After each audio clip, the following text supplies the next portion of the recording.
राज्य सरकारने जिल्हा परिषदेतील विद्यार्थ्यांना शालेय गणवेश मोफत वाटपण्याचं धोरण जाहीर केलं होतं। याआधी शालेय गणवेश हे त्या जिल्ह्यातले खरेदी करण्याचे अधिकार त्या कमिटीने दिले होते, परंतु यावर्षी शासनाने संपूर्णपणे एकत्रित गणवेश करण्याचं धोरण निश्चित केलं।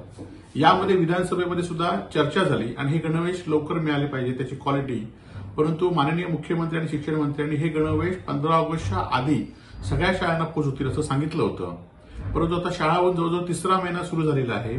उद्या 15 ऑगस्ट आहे। एकीकडे घर घर तिरंगा म्हणायचं आणि मुलांना जुन्या गणवेशामध्ये 15 ऑगस्टला जाण्यासाठी शासन प्रवृत्त करत आहे।